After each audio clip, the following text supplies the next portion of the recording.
ये सेशन आपका 15 से 20 मिनट का होने वाला और इस कंप्लीट सेशन में मैं आपको 3D के जितने भी फॉर्मूलाज हैं वो सारे आपको रिवाइज कराऊंगा। और मैं आपसे एक बात और बोलूंगा, ये सेशन आपके सबसे ज्यादा उस समय काम आएगा जब आपको कंप्लीट 3D का रिवीजन करना होगा। और जब आप इस वीडियो को देख रहे होंगे और जब आप इस वीडियो से आप हेल्प ले रहे होंगे, वो मेरे लिए सबसे बड़ी जीत होगी। इस वीडियो को बहुत अच्छे से देखिए और ज्यादा से ज्यादा दोस्तों में एक बार जरूर शेयर करिए। आज के इस सेशन में मैं आपको कंप्लीट 3D का रिवीजन कराने वाला हूं, जो आपके बोर्ड एग्जाम के पॉइंट ऑफ व्यू से बहुत ज्यादा इंपॉर्टेंट है। तो भैया इस सेशन को बिल्कुल मिस मत करना। जो भी सेशन है इसे भैया कंप्लीट इस सेशन को कंप्लीट कर लेना। और अगर आप इस वीडियो को पेपर टाइम में देखोगे तो भैया ये वीडियो आपके सबसे ज्यादा काम में आएगी, क्योंकि ये 10 से 15 मिनट के अंदर आपका कंप्लीट 3D का रिवीजन करा देगी। देखो भैया, 3 डायमेंशन ज्योमेट्री अगर मैं बोर्ड एग्जाम के पॉइंट ऑफ व्यू से बात करूं तो ज्यादा टफ चैप्टर नहीं है। आपको अगर फॉर्मूला याद है तो आपके सीधे सीधे फॉर्मूला बेस्ड क्वेश्चन उठ के आपके बोर्ड एग्जाम में पूछे जाते हैं भैया। तो वही मैं कंप्लीट आपको 3D का रिवीजन कराने वाला हूं। तो भैया सबसे पहले चलेंगे जो सबसे बेसिक फॉर्मूला जो होता है लाइन का, vector equation of a line joining vector equation of a line passing through a point and parallel to a given vector. भाई देखो, फॉर्मूला याद कराना अलग बात है, इस सेशन में आपको फॉर्मूला समझाऊंगा भी, ठीक है। क्योंकि अगर एक बार आपको 3D के सारे फॉर्मूले समझ में आ गए, आप फिर कभी भूलोगे नहीं, आप खुद ही बना लोगे। अगर आप बाई चांस भूल भी गए ना तो खुद ही फॉर्मूला बना लोगे। आप देखो करना क्या है, आपसे कह रहा है कि आपको उस लाइन की क्वेश्चन निकालनी है जो एक गिवन पॉइंट से क्या कर रही है, पास कर रही है, और गिवन वेक्टर के क्या है, पैरेलल है। ओके भैया, देखो ये है आपका गिवन पॉइंट और ये है आपका सबसे पहले गिवन वेक्टर। जो ये वेक्टर है b vector a i plus b j plus c k, बेटा ध्यान रखियो, जो बी वेक्टर है तेरा ए आई प्लस के बीजे प्लस सी के, वो इस लाइन के क्या है, पैरेलल। तो भैया ये है तेरी लाइन एल और ये वेक्टर जो है इस लाइन के क्या है, पैरेलल। ओके भैया, अब देखो फॉर्मूला तो आपको रेडीमेड आपको ये दिखता है, r r vector equal to a vector plus के लैम्डा बी वेक्टर। ये इसकी वेक्टर फॉर्म हो जाती है और ये इसकी कार्टेशियन फॉर्म हो जाती है। ये तो हमारे सामने रेडीमेड फॉर्मूला मैं आपके सामने लिख के लेके आऊं। लेकिन देखो भैया, प्रूफ करने याद करने से पहले अगर एक छोटी सी आपको झांकी दिखा दी जाए कि भैया फॉर्मूला कैसे आया है, कभी नहीं बोलोगे भाई। देखो भाई साहब, अगर मैं आपको बात बताऊं ना, ये जो ओपी वेक्टर होता है वो आपका ओरिजिन है। ये पी क्या है, ये पी पॉइंट है आपका जिसके कोऑर्डिनेट है x comma y comma z. तो ये जो ओपी वेक्टर बनेगा, ये ओपी वेक्टर आपको बन जाएगा एक्स आई प्लस के वाई जे प्लस का जेड के। ओपी वेक्टर क्या बन जाएगा, एक्स आई प्लस के वाई जे प्लस जेड के। और ये जो ओपी वेक्टर एक्स आई प्लस वाई जे प्लस जेड के होता है, यही हमारा जनरल वेक्टर होता है, जिसे हम किससे दिखाते हैं, जिसे हम दिखाते हैं आर वेक्टर से। और अगर मैं बात करूंगा ये जो ओए वेक्टर है, ये जो ओए वेक्टर है, ओए वेक्टर कितना आ जाएगा, ओए वेक्टर आपका हो जाएगा, इसे आप थोड़ा सा चेंज कर दो, इस पॉइंट को आप लिख लीजिए भैया x1 y1 z1। तो ओए वेक्टर का ओए वेक्टर कितना आ जाएगा, x1 आई प्लस के y1 जे प्लस का z1 के। तो ओए वेक्टर कितना आ गया, x1 आई प्लस के y1 जे प्लस का z1 के। तो भैया इसको हमने क्या बोल दिया, ए वेक्टर बोल दिया। तो ये आपको पता होना चाहिए कि भैया ये जो x1 y1 z1 है, ये जो x1 y1 z1 x1 y1 z1 वो पॉइंट है जहां से लाइन क्या कर रही है, पास कर रही है। और बी वेक्टर क्या है, बी वेक्टर वो वेक्टर है जो लाइन के क्या है, पैरेलल है। बात क्लियर है। और ये आर वेक्टर क्या है, तो आर वेक्टर आपका क्या है, जनरल वेक्टर है। जो पी पॉइंट क्या हो जाएगा, जनरल पॉइंट हो जाएगा एक्स वाई जेड, जो लाइन पे कहीं पे भी हो सकता है। अब ये x1 y1 z1 क्या है, तेरा फिक्स पॉइंट है। तो भैया लाइन की इक्वेशन क्या बनती है, लाइन की इक्वेशन बनती है r vector equal to a vector. A vector क्या है तेरा, x1 आई प्लस के y1 जे प्लस z1 के प्लस के lambda times of b vector. B vector भाई तेरा ये रहा, इसको बहुत अच्छे से दिमाग में डाल लियो। बी वेक्टर क्या है, बी वेक्टर इस फॉर्मूले में वो वेक्टर होता है जो लाइन के क्या होता है, लाइन के क्या होता है, पैरेलल होता है। इस बात को अच्छे से दिमाग में डाल ले भाई। बी वेक्टर लैम्डा के साथ कौन आएगा, लैम्डा के साथ वो आएगा जो लाइन के क्या होगा, पैरेलल। क्योंकि ये जो कंसेप्ट है ना, नेक्स्ट जो फॉर्मूला आएगा उसमें भी बहुत ज्यादा काम में आता है। लैम्डा के साथ कौन, लैम्डा के साथ हमेशा वो जो लाइन के क्या होगा, पैरेलल वेक्टर होगा। तो फॉर्मूला क्या बन के तैयार हो गया, वेक्टर फॉर्म वाला, ए वेक्टर प्लस के lambda times of b vector. और ये ए वेक्टर क्या है, जहां से लाइन क्या कर रही है, पास कर रही है। और ए वेक्टर के स्केलर पॉइंट क्या, स्केलर पॉइंट क्या हो जाएगी, x1 plus x1 y1 z1। बात क्लियर है, ओके भैया। ये इसकी क्या होगी, वेक्टर फॉर्म होगी। दूसरी क्या होती है आपकी कार्टेशियन फॉर्म, जिसे हम बोलते हैं x minus x1 upon a equal to y minus y1 upon b equal to z minus के z1 अपॉन सी। ये क्या है भैया, आपकी कार्टेशियन फॉर्म। क्या दोनों फॉर्मूले भैया आपको याद करने पड़ेंगे, भैया दोनों फॉर्मूले आपको एज इट इज बहुत अच्छे तरीके से याद करते हुए चलने। ये आपके क्या है, ये है आपके डायरेक्शन रेशियो, एबीसी क्या है भैया, ए कॉमा बी कॉमा सी क्या है भैया, आपके डायरेक्शन रेशियो। ध्यान रखना भैया, एबीसी क्या है, डायरेक्शन रेशियो। डायरेक्शन रेशियो जो लाइन के क्या है, पैरेलल है। इस बात को अच्छे से देखे, ध्यान से समझ के जाना भैया, क्योंकि वो बोल के जाएगा कि एक लाइन है जिसके डायरेक्शन रेशियो आपको दे रखे हैं 2 3 4 एंड वो गिविंग जो लाइन है फलाने पॉइंट मतलब 1 2 3 से क्या कर रही है, पास कर रही है। तो एग्जैक्टली आपको सारी चीजें समझ में आती हैं, तो फॉर्मूला बिल्कुल अच्छे से याद होगा। तो जो वो देख के जाएगा उसे आप पुट कर दोगे। तो ये फॉर्मूला है जब लाइन एक गिवन पॉइंट से क्या कर रही है, पास कर रही है, और क्या कर रही है भैया, एक गिवन वेक्टर के क्या है, पैरेलल है। क्लियर है? तो भैया इसके दोनों फॉर्मूले आपको अच्छे से याद होने चाहिए। आगे चलते हैं अपना इक्वेशन ऑफ ए लाइन। पहला वाला फॉर्मूला हो गया जब लाइन एक पॉइंट से पास कर रही है और गिवन वेक्टर के क्या है, पैरेलल है। अब दूसरा वाला फॉर्मूला होता है equation of a line passing through two given points, passing through two given point, equation of a line passing through two points. तो आपको उस लाइन की इक्वेशन फाइंड करनी है जब लाइन दो पॉइंट से क्या कर रही है बेटा, पास कर रही है। दो पॉइंट कौन कौन से हो गए भैया, एक पॉइंट हो गया तेरा ए पॉइंट हो गया, एक पॉइंट तेरा क्या हो गया, बी पॉइंट हो गया, और ये पी पॉइंट अभी भी क्या है, वेरिएबल पॉइंट है जो लाइन पे बेटा कहीं पे भी हो सकता है। क्लियर है? भैया गौर से सोच, ये ओ क्या है तेरा, ओ तेरा 0,0,0 होता है। तो यहां से जब तू देखेगा ओ ए वेक्टर क्या बन जाएगा, ओ ए वेक्टर तेरा बन जाएगा x1i प्लस के y1j प्लस का कितना आ जाएगा, z1k। अगर मैं बात करता हूं ओबी वेक्टर कितना आ जाएगा, x2i प्लस के y2j प्लस का कितना आ जाएगा, z2k। और ऑब्वियसली बेटा तू समझ गया होगा ओपी वेक्टर कितना बन जाएगा, ओपी वेक्टर बन जाएगा तेरा xi प्लस के yj प्लस कितना हो जाएगा, zk हो जाएगा। कितना आ जाएगा, xi प्लस के yj प्लस zk। अगर तू नोटेशन लगाएगा, ए वेक्टर बन जाएगा, ये तेरा बी वेक्टर बन जाएगा, और ये कितना बन जाएगा तेरा आर वेक्टर बन जाएगा। क्लियर? तो यहां पे जो फॉर्मूला बनता है जब लाइन दो पॉइंट से पास कर रही होती है, तो भैया फॉर्मूला बनता है तेरा r vector equal to a vector plus के lambda times of b vector minus के ए वेक्टर। तेरा क्या बन के तैयार हो जाता है, फॉर्मूला बन के तैयार हो जाता है जब लाइन क्या कर रही होती है बेटा, दो गिवन पॉइंट से क्या कर रही होती है, पास कर रही होती है। इस बात को अच्छे से ध्यान रखियो। ए वेक्टर क्या होगा, ये वाला x1i प्लस के y1j प्लस के z1k प्लस के lambda times of b vector minus का ए वेक्टर हो जाएगा। बात क्लियर है? हाँ। तो यहां पर दो फॉर्मूला, और आर वेक्टर कितना हो जाएगा, ओपी वेक्टर, जो वेरिएबल पॉइंट हो जाएंगे वो हो जाएंगे xi प्लस के yj प्लस का z के। तो आर वेक्टर ही आपका ये हो गया। क्लियर है? तो भैया अगेन ये आपकी क्या है, वेक्टर फॉर्म। क्या दोनों फॉर्मूले याद करने? हाँ मेरे भाई छोटे लड्डू, दोनों फॉर्मूले आपको ध्यान रखने हैं। ये है आपकी वेक्टर फॉर्म, और ये है आपका कार्टेशियन फॉर्म वाला फॉर्मूला। x माइनस का x1, x minus x1 upon x2 minus x1 equal to y minus y1 upon y2 minus y1 equal to z minus के z1 अपॉन z2 माइनस के z1। ये क्या है आपकी cartesian form का formula है। अब यहां पे गॉड सोच, यहां पर देख टेक्निक भी सिखाता हूं तेरे को फॉर्मूले याद करने की। अगर मैं तेरे को बोलता हूं कि x में से x1 upon x2 minus x1 क्या है, x2 माइनस x1 है, गलती होगी बेटा, यहां पे गलती हो गई, ये x2 ये y2 और ये क्या है तेरा z2 है। क्लियर है? हाँ। तो x2 माइनस x1 क्या हो जाएगा, x2 में से x1 को माइनस कर दे, ठीक है, नीचे क्या आ जाएगा, y के नीचे क्या आ जाएगा, y2 माइनस y1 आ जाएगा, और z माइनस z1 के नीचे क्या कर दो, z2 माइनस z1। ठीक है, y2 x2 minus x1 y2 minus y1, और कितना आ जाएगा मेरे भाई, z2 माइनस के z1। तो ये किसका फॉर्मूला है भैया, ये है आपकी कार्टेशियन फॉर्म का फॉर्मूला। इस बात को बहुत अच्छे से ध्यान रख ले।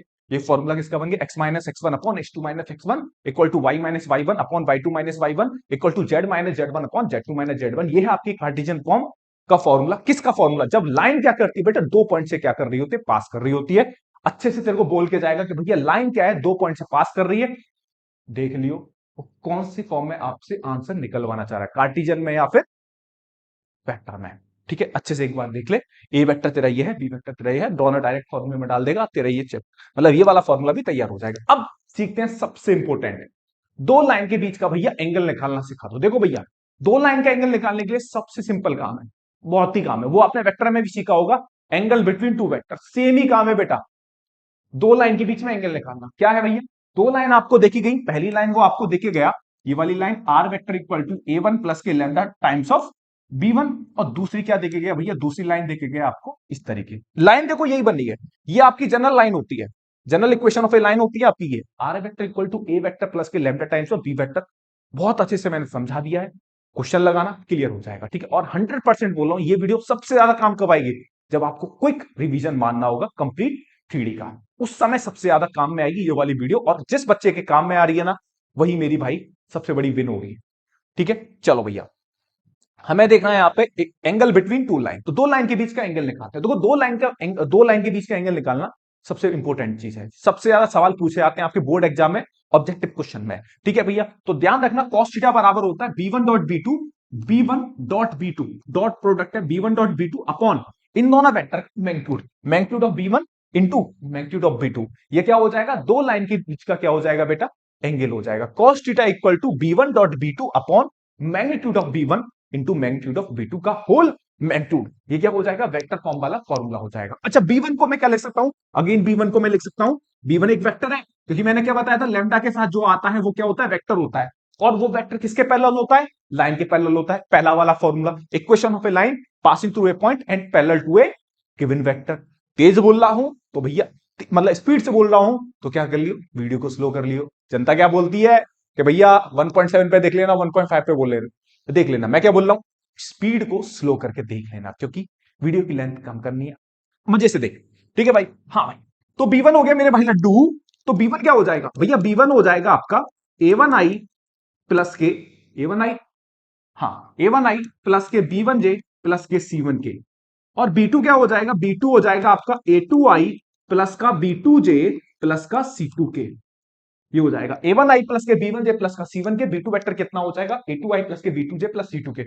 Direct formula, B1 dot B2 करेगा तो ये आ जाएगा A1A2 plus B1B2 plus C2। B1 magnitude, B1 vector का मैग्नीट्यूड निकालेगा तो ये आ जाएगा अंडर रूट में A1 square plus B1 square plus C1 square. B2 vector का मैग्नीट्यूड निकालेगा तो A2 स्क्वायर प्लस के B2 square plus C2 square.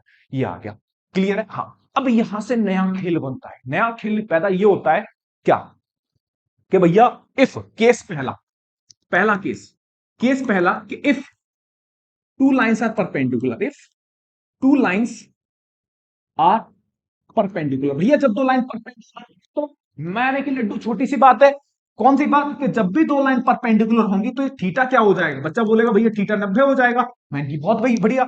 जैसे ही थीटा 90 हुआ तो cos 90 की वैल्यू क्या होती है, cos 90 की वैल्यू क्या होती है, जीरो। cos 90 की वैल्यू क्या होती है, जीरो। और आपके सामने क्या आएगा, आपके सामने आ जाएगा A1A2 plus B1B2 plus C1C2 upon this things, ये आ जाएगा ना। तो इसका आप क्या कर देना, क्रॉस मल्टीप्लाई, तो आपके पास क्या बचेगा, A1A2 प्लस के B1B2 प्लस के C1C2 बराबर जीरो। सबसे इंपॉर्टेंट फॉर्मूला, जब लाइन आपस में परपेंडिकुलर होती हैं तो भैया ये रिलेशन सबसे ज्यादा काम का होता है। A1A2 plus B1B2 plus C1C2 equal to क्या कर देना, जीरो कर देना। कितना कर देना भैया, zero. A1A2 plus B1B2 plus C1C2 काय के बराबर हो जाएगा, जीरो के बराबर होगा। कब, जब दो लाइन क्या होती है, परपेंडिकुलर होती है। तो ये वाला रिलेशन खोपड़ी में बहुत अच्छे से बिठा लेना बेटा। दो लाइन का परपेंडिकुलर का मतलब सबसे ज्यादा इंपॉर्टेंट केस बनता है कि भैया जब दो लाइन परपेंडिकुलर है तो A1A2 plus B1B2 plus C1C2 किसके बराबर होगा भैया, जीरो के बराबर होगा। ये वाला कंडीशन दिमाग में बिठा लेना भाई। आगे बढ़ चलते हैं दूसरे वाले केस में कि भैया जब दो लाइन पैरेलल है तब, है ना। हाँ भैया जब दोनों लाइन पैरेलल है तो सिंपल सा केस है, जब दो लाइन परपेंडिकुलर है तो उनके डायरेक्शन रेशियो के बीच में ये रिलेशन होता है। और जब दो लाइन पैरेलल होती हैं, जब दो लाइन पैरेलल होती हैं तो A1B1C1 A2B2C2 इनके रेशियो का रेशियो, इनका रेशियो का ratio A1/A2 equal to B1/B2 equal to C1/C2। ये भी आपस में क्या होता है, बराबर। कब, जब लाइन आपस में मेरे भाई लड्डू क्या होती है, क्या होती है, पैरेलल होती है। परपेंडिकुलर का समझ गया, A1A2 उनके सम का प्रोडक्ट क्या हो जाएगा, जीरो। और जब लाइन पैरेलल होगी A1/A2 equal to B1/B2 equal to C1/C2, ये वाला खेल आ जाएगा। क्लियर है। हाँ, अब यहां पे सबसे इंपॉर्टेंट 5 नंबर का सवाल यहां से आपके बोर्ड एग्जाम में बनता है, shortest distance between two line. दो लाइन के बीच का शॉर्टर डिस्टेंस बताना भैया। तो भैया दो लाइन के बीच का शॉर्टर डिस्टेंस कैसे बताएंगे, देखते हैं भैया। देखो भैया, पहली आती है आपकी स्क्यू लाइन। स्क्यू लाइन वो लाइन होती है जो ना तो पैरेलल होती है ना इंटरसेक्ट करती है। स्क्यू लाइन कौन सी लाइन होती है, जो ना तो भैया पैरेलल होती है ना कभी एक दूसरे को क्या करती है मेरे भाई, इंटरसेक्ट करती है। हम उसे क्या बोलते हैं, स्क्यू लाइंस बोलते हैं। क्या बोलते हैं भैया, स्क्यू लाइंस। क्या, स्क्यू लाइंस। तो स्क्यू लाइंस आपकी क्या हो जाएगी, स्क्यू लाइंस हो जाएगी। स्क्यू लाइंस के बीच का शॉर्टर डिस्टेंस हो जाएगा आपका, फटाफट से ध्यान रखना, क्या, A2 माइनस के A1 vector dot A2 minus के A1 dot B1 cross B2 upon magnitude of B1 cross B2 का मॉड। ये फॉर्मूले की वजह से सवाल ही 5 नंबर में आता है। अक्सर क्या होता है, बच्चा पेपर में ना फॉर्मूला ही भूल जाता है, फॉर्मूला भूलता है, इसीलिए एग्जामिनर क्वेश्चन 5 नंबर में डालता है और लड्डू सा सवाल होता है भाई साहब। A2 वेक्टर माइनस के A1 vector dot B1 cross B2 upon magnitude of B1 cross B2 का मैग्नीट्यूड। बात क्लियर है, अच्छे से समझ में आ रही है। हाँ, तो ये वाली कंडीशन आप समझना, A2 minus A1 dot B1 cross B2 upon magnitude of B1 cross B2। ये क्या है, जब दो लाइन स्क्यू होती हैं उनके बीच का शॉर्टर डिस्टेंस है। आगे चलते हैं, जब दो लाइन पैरेलल होती हैं। जब दो लाइन क्या होती है बेटा, पैरेलल। जब दो लाइन पैरेलल होंगी तो खासियत ये होगी कि इनके बीच का जो बी वेक्टर है वो सेम दिखेगा। फिर क्या दिखेगा? सेम। तो भैया इनके बीच का शॉर्टेस्ट डिस्टेंस क्या है? भैया इनके बीच का शॉर्टेस्ट डिस्टेंस होता है तेरा a2 माइनस के a1 cross b vector upon b vector का मैग्नीट्यूड। भैया ये है जब दो लाइन पैरेलल होती हैं तब उनके बीच का शॉर्टेस्ट डिस्टेंस होता है a2 माइनस के a1 cross b vector upon magnitude of b, जब दो लाइन क्या है मेरे भाई? पैरेलल है। ठीक है, हाँ ये बात होगी। अब बच्चे के दिमाग में एक और बात आती है बच्चा के, भैया जब लाइन इंटरसेक्टिंग होंगी तब, जब लाइन इंटरसेक्टिंग होंगी तब, तो भैया जब लाइन इंटरसेक्टिंग है, सपोज करो ये लाइन L1 है, ये लाइन L2 है, तो भैया इनके बीच का जो मिनिमम डिस्टेंस होगी वो ध्यान रखना, शॉर्टेस्ट डिस्टेंस कितना होता है? 0। उनके बीच का शॉर्टेस्ट डिस्टेंस क्या होता है? 0। तो ये कंप्लीट 15 मिनट के अंदर मैंने पूरे 3D का बहुत अच्छे से एक्सप्लेनेशन दे दिया है आपको। और मैं अभी भी बोल रहा हूं ये वीडियो बहुत ज्यादा काम आपके आने वाली है। तो भैया एक बार जल्द ज्यादा से ज्यादा वीडियो को अपने दोस्तों में मेरे भाई जरूर शेयर करिएगा, जैसे उनके भी काम है। भैया लेके मत बैठ जाइयो, हाँ इंपॉर्टेंट चीज पल्ले पड़ गई तो मैं ही पढ़ूंगा, अपने दोस्तों में भी एक बार जरूर शेयर करती हूँ। ठीक है ना? मजा आया होगा इस पावरफुल और बहुत ही ज्यादा एनर्जेटिक सेशन में। ऐसे सेशन में आपके लिए लेके आता रहूंगा जो इंपॉर्टेंट होंगे, जो आपके सबसे ज्यादा काम में आने वाले हैं। लेकिन आपको एक छोटा सा काम ये करना है कि सेशन को ज्यादा से ज्यादा दोस्तों तक शेयर करिए, और मेरे छोटे भाई लड्डू और गुड्डी सेशन लाइक और कमेंट जरूर करिए। ठीक है बेटा, लव यू टू ऑल, सभी को bye bye, take care, love you to.